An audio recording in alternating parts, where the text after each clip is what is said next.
Hello everyone, मैं professor Radha Tiwari GS college of commerce Wardha के e learning platform पे आप सभी का स्वागत करती हूँ।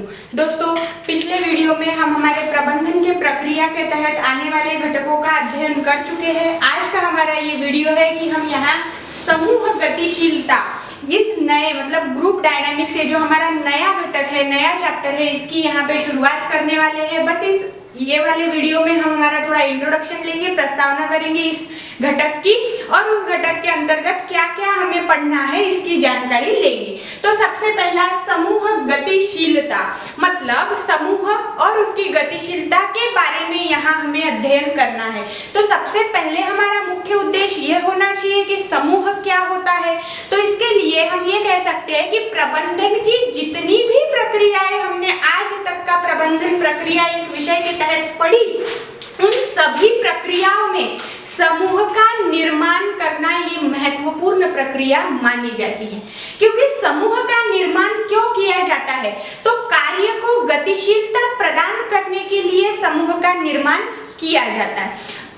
अब यहाँ पे बार बार समूह का निर्माण यह शब्द प्रयोग कर रही हूँ।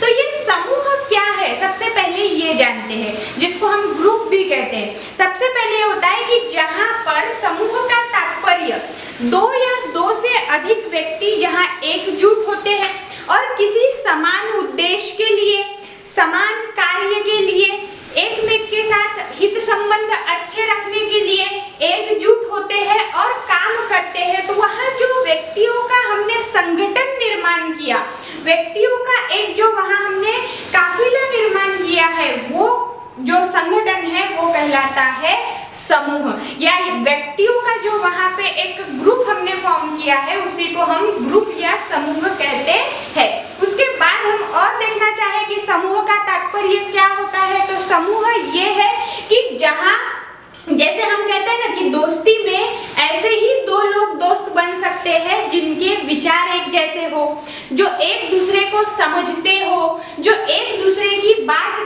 पहले कोई दूसरा बोली इससे पहले ये जान लेता है कि वो क्या करना चाहता है, क्या कर सकता है। बहुत बार दो लड़कियां साथ में पढ़ाई कर लेती है, क्यों कर पाती है? क्योंकि दोनों के विचार सरीखे होते हैं, दोनों सरीखे एक उद्देश्य के लिए कार्य कर रही होती है। तो फिर वो दो लड़कियों को हम क्या कहते हैं कि इन दोनों का ग्रुप है। जैसे आशा उषा, ये दो लड़कियां हैं, दोनों बहुत अच्छी दोस्त है, साथ ही साथ उनका उद्देश्य सरीखा है, उनका काम करने का ढंग एक जैसा है। तो ऐसे परिस्थिति में उन दो लड़कियों को आशा उषा न कहते हुए उनका एक समूह है, ऐसा हम कह सकते हैं। तो ये तो थी समूह की परिभाषा। अब अगर हमें समूह का निर्माण देखना है, क्योंकि समूह तो बनेंगे। अब ये अनौपचारिक समूह था, ये जो दोस्ती वाला था, ये अपने आप मतलब जो हमें हमारे जैसा लगा, हमने उसका समूह, उसके साथ अपना दोस्ती बना ली। लेकिन जब हम एक किसी संगठन के लिए, किसी व्यवसाय के लिए समूह की बात अगर करते हैं, तो वहां पर जो समूह का निर्माण किया जाता है वो किसी अन्य व्यक्ति के द्वारा किया जाएगा। वहां हम हमारी फ्रीक्वेंसी जिसके साथ मैच होती है उसके साथ अपना समूह निर्माण कर सकते हैं क्या? नहीं। तो इसीलिए अब समूह निर्माण का तात्पर्य क्या है ये हमें समझना है। तो समूह निर्मित उद्देश्य पूर्ति के लिए ऐसे लोगों का एकजुटीकरण का कार्य है, जहां पर उन लोगों को, जो व्यक्ति उन लोगों का चयन करने के लिए वहां बैठा है, उसको ध्यान में रखना होगा कि क्या यह व्यक्ति हमारे उद्देश्यों की पूर्ति कर सकता है। हाँ, तो फिर ये उद्देश्यों की पूर्ति करने के लिए सबसे पहले क्या करना होगा कि वहां पे कार्य का विभाजन करना होगा। जैसे अगर किसी का अक्षर बहुत अच्छा है, तो हमें अगर कहीं पर एक बहुत अच्छा लेख लिखना है, मुझे पता है फलाना लड़की का अक्षर बहुत अच्छा है, तो मैं उस लेख लिखने का कार्य किसे दूंगी? उस लड़की को दूंगी। तो यहाँ क्या हुआ कि मुझे कार्य पता था और उस कार्य को करने की कैपेबिलिटीज, क्षमता किसके पास थी ये भी पता था। तो प्रबंधक को क्या करना होता है, या प्रबंधन में क्या होता है कि कार्य का विभाजन करो, उस कार्य के अनुसार एक समूह का निर्माण करो। जो समूह या उस समूह के अंदर आने वाले लोग उस कार्य को अच्छे तरीके से पूरा कर सके। तो फिर समूह निर्माण के लिए हम क्या कहेंगे कि दो या दो से अधिक व्यक्ति जहां समान उद्देश्य रखकर समान कार्य को पूरा करने के लिए, जिनके मूल्य समान है, जिनका आदर्श समान है, ऐसे लोगों को एकजुट करके उनकी भूमिका उद्देश्य पूर्ति के लिए कार्यरत कराने के लिए जो हमने यहाँ पर एक संघ का निर्माण किया है, उसको कहेंगे हम कि समूह का निर्माण किया गया है। तो ये समूह निर्माण दर्शाता है कि समूह में आने वाले लोग एक जैसे वृत्ति के होने चाहिए, तभी व्यवसाय की वहां पे वृद्धि होगी। और फिर से अगर हम यहाँ पे करें कि यहाँ उन लोगों को या उस समूह के अंतर्गत आने वाले लोगों का जो उद्देश्य होना चाहिए, अगर हम मान के चलते हैं कि ये जो लोग हैं इनका एक समूह है, ठीक है, ये एक ग्रुप है। देखिए यहाँ पर ये एक दूसरे से जुड़े हुए हैं, एक ग्रुप में बंधे हुए हैं, तो इन सभी का उद्देश्य क्या होना चाहिए? व्यवसाय का उद्देश्य पूरा करना। मतलब जो व्यावसायिक उद्देश्य है, जैसे अगर हमारा आद्य उद्देश्य ये है कि लाभ मिलना चाहिए, तो इन सभी लोगों का आद्य उद्देश्य होना चाहिए, क्योंकि व्यवसाय का आद्य उद्देश्य है लाभ अर्जित करना। तो जो जो व्यवसाय के उद्देश्य है या व्यावसायिक उद्देश्य है, उन उद्देश्यों को अपने नजर में रख के या अपने दृष्टिक्षेप में अपना मेन, जैसे अर्जुन के लिए वो जो मछली की आंख थी वो ही उसका निशाना था, तो फिर वैसा ही इन सभी लोगों को मछली की आंख क्या होगी? व्यावसायिक उद्देश्य। और उन व्यावसायिक उद्देश्यों को अपने दृष्टि में रख के उसके लिए एक साथ आके काम करना, और जब ऐसा काम करेंगे लोग तो उसे उस पर्टिकुलर व्यवसाय के द्वारा समूह का निर्माण किया गया और उस समूह के द्वारा कार्य किया जा रहा है, ऐसा वहां कहा जाएगा। तो अब मैं ये मानती हूँ कि आपको समूह तथा समूह निर्माण ये क्या है आपको अच्छे तरीके से समझ आ गया है। अब थोड़ा आगे बढ़ते हैं कि समूह का वर्गीकरण करेंगे अब हम, या समूह के प्रकार देखेंगे कि कौन कौन से प्रकार समूह के हो सकते हैं। तो सबसे पहला है प्राथमिक समूह, प्राइमरी ग्रुप। अब ये प्राथमिक समूह क्या होता है?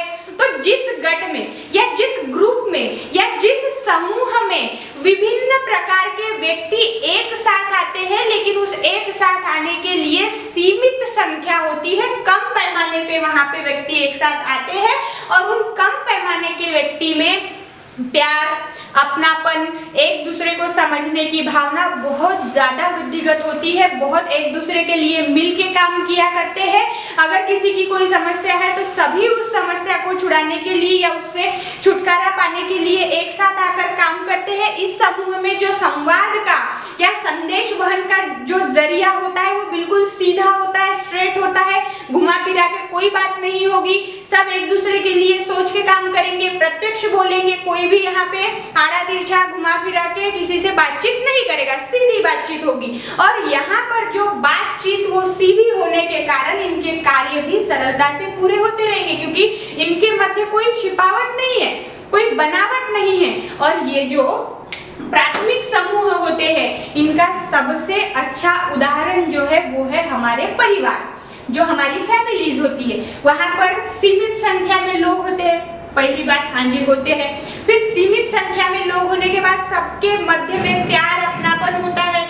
किसी एक को अगर समस्या आ गई तो सब उसको उसका समस्या का निराकरण करने के लिए दौड़ पड़ते हैं। हाँ, ये भी सही है, सबका उद्देश्य सबके प्रति अच्छा होता है, बात करने का ढंग एकदम सीधा होता है। मतलब परिवार प्राथमिक समूह का बिल्कुल सटीक उदाहरण माना जाता है। इसका उदाहरण होगा परिवार। समझ आ गया होगा आपको पहला कि प्राथमिक समूह क्या होते हैं। अब दूसरा है द्वियम समूह। अब द्वियम समूह क्या है? तो इसको हम गौण समूह भी कह सकते हैं, अप्रधान समूह भी कह सकते हैं। अगर आप गूगल सर्च करेंगे सेकेंडरी के लिए तो गौण, अप्रधान और द्वियम ये शब्द आपको वहां पे मिल जाएंगे। तो इसका जो प्राथमिक समूह का अंग्रेजी नाम था वो है प्राइमरी ग्रुप, तो द्वियम समूह का होगा सेकेंडरी ग्रुप। अब प्राइमरी ग्रुप में हम महत्वपूर्ण और सेकेंडरी ग्रुप में कम महत्व के ऐसा नहीं होगा, लेकिन यहाँ पे गौणता किस चीज के लिए है, न्यूनता किस चीज की है? गौण या अप्रधान, प्रधानता नहीं है, अप्रधान है। तो गौणता या अप्रधानता किस चीज की है? तो वो है प्यार की, अपनेपन की। ये यहाँ दिखाई नहीं पड़ता जो हमें प्राथमिक समूह में दिखाई पड़ता था। यहाँ प्रधानता होती थी, यहाँ न्यूनता अपनेपन की। लेकिन वही अगर हम बात द्वियम समूह की करें तो यहाँ पर गौण या अप्रधानीय शब्द है प्यार और अपनेपन के लिए। तो यहाँ काम किसके लिए किया जाता है? केवल पैसों के लिए या केवल किसी उत्पादन के लिए या किसी जानकारी को देने के लिए जिन समूह का निर्माण किया जाता है वे समूह द्वियम समूह कहलाते हैं। या हम इसमें कह सकते हैं कि इसमें बहुत सारे लोग आपको एक साथ आए हुए दिखाई जरूर पड़ेंगे, वे समूह के रूप में काम भी करेंगे, लेकिन उनके बीच समूह वाली भावना मतलब प्यार, अपनापन, एक दूसरे के लिए कुछ भी कर जाने वाली जो बात होती है वो इनमें दिखाई नहीं पड़ेगी। फो नाम का एक यहाँ पे विशेषज्ञ है, उस फो के मतानुसार या उसके कथनानुसार हम ये कह सकते हैं कि जो द्वियम समूह है या गौण समूह है इसका उद्देश्य केवल पैसा हो सकता है, सेवा हो सकता है, जानकारी हो सकता है या उत्पादन हो सकता है, उत्पाद हो सकता है। इन जैसे बातों का अंतर्भाव यहाँ द्वियम समूह में दिखाई पड़ता है। उसके बाद अब हमारा तीसरा प्रकार है औपचारिक समूह। इन दोनों के अंग्रेजी नाम भी हमने देख लिए। अब ये जो औपचारिक समूह है ये है फॉर्मल ग्रुप। औपचारिक समूह में क्या आएगा? तो ये जो द्वियम ग्रुप होते हैं या द्वियम समूह होते हैं ये औपचारिक समूह का एक हिस्सा होते हैं, ऐसा हम बोल सकते हैं। तो औपचारिक समूह कैसे होंगे? तो जिनके मध्य या अब यहाँ पे एक समूह बना हुआ है, एक ग्रुप मैंने 4 लोगों का पहले ही बनाया है, A, B, C और D। ये जो 4 लोग यहाँ प्यारे से भोले से बने हुए हैं, इन 4 लोगों के मध्य जो समूह का निर्माण किया गया है ये समूह का निर्माण उनके मतानुसार उनकी इच्छा से नहीं हुआ तो किसी अनुबंध के द्वारा मतलब कॉन्ट्रैक्ट के लिए वो एक साथ आए हैं। किसी एक कॉन्ट्रैक्ट को पूरा करने के लिए वो चारों एक जगह आए हुए हैं। मतलब ये जो समूह है ये कायदा के मतलब कायदे के द्वारा बनाया गया है, कानूनी सम्मत या कानून सम्मत ये समूह है। औपचारिक रूप से यहाँ अनुबंध किया गया, पहले अनुबंध मानने करार, कॉन्ट्रैक्ट, जिसमें हम ये बोलेंगे कि एक स्टैम्प पेपर पे ये 4 लोगों ने लिखा हुआ है कि हम ये पर्टिकुलर डेट तक का एक साथ काम करेंगे, हमारा उद्देश्य इस व्यवसाय को लाभ अर्जित करके देना होगा, फलाना ठिकाना, और उन्होंने सभी बातें लिख रखी है। मतलब औपचारिकता को वहां पे पूर्ण प्राथमिकता दी गई है। औपचारिकता के हिसाब से फॉर्मल जो बातें उन्होंने अपने अनुबंध में लिखी है वो वे पूरी करने वाले हैं। इसीलिए ऐसे औपचारिकता को बाध्य होकर जो लोग समूह का हिस्सा बनते हैं उन हिस्से में आने वाले समूह को या उन लोगों के समूह को कहा जाता है औपचारिक समूह या फॉर्मल ग्रुप। इसमें हो सकता है कि जो विविध राजकीय पक्ष होते हैं ये औपचारिक समूह हो सकते हैं, रोजगार संगठन होते हैं वे औपचारिक संगठन हो सकते हैं, शिक्षक संगठन होते हैं। अभी अगर आप न्यूज चैनल बहुत ज्यादा देखते होंगे तो किसानों का एक संगठन दिल्ली में बहुत ज्यादा वहां पे हो हल्ला चालू है। तो ये सब क्या है कि वे औपचारिकता से, अब किसान संगठन के मध्य वहां जो सभी लोग गए वे सभी अनुबंध करके बैठे हैं क्या? नहीं, ऐसा गलत डायरेक्शन में अपने दिमाग को नहीं ले जाना, लेकिन उनका उद्देश्य सरीखा है। उनके जो किसान नेता है वो वहां औपचारिकता से अनुबंध करे हुए हैं और बाकी लोग उन्हें सहमति प्रदान कर रहे हैं। तो जो ऐसे संगठन होते हैं जिसमें हम कानून को मद्देनजर रख के एक संगठन का निर्माण करते हैं, समूह का निर्माण करते हैं, वो कहलाता है औपचारिक संगठन। इसके बाद होता है अनौपचारिक संगठन जो हमारा चौथा प्रकार दिया हुआ है।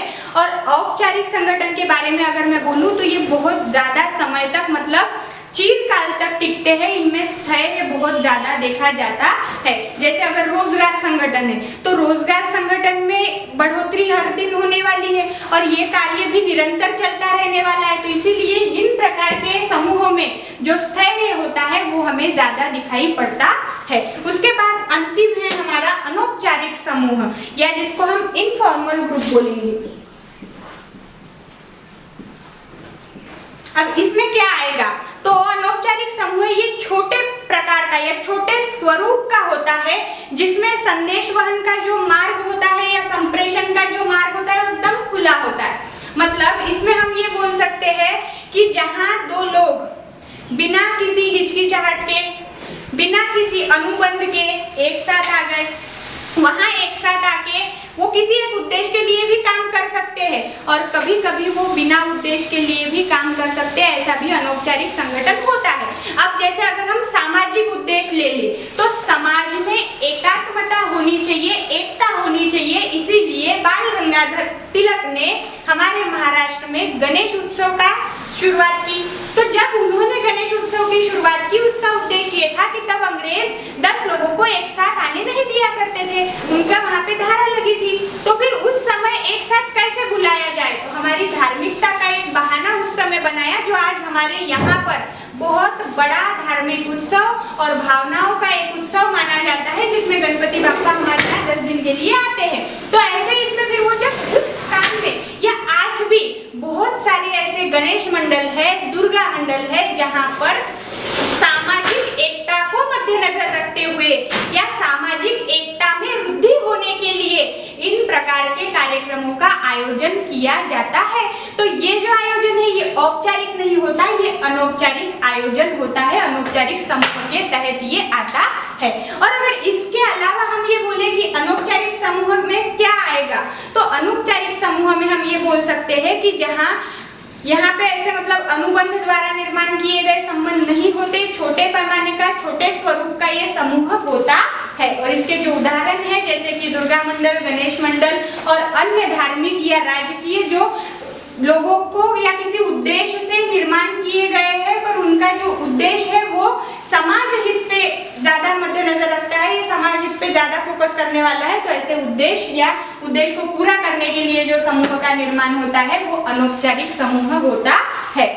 तो दोस्तों आज हमने हमारे इस वीडियो में समूह गतिशीलता इस नए चैप्टर के तहत समूह का निर्माण और समूह के 4 प्रकारों का अध्ययन किया।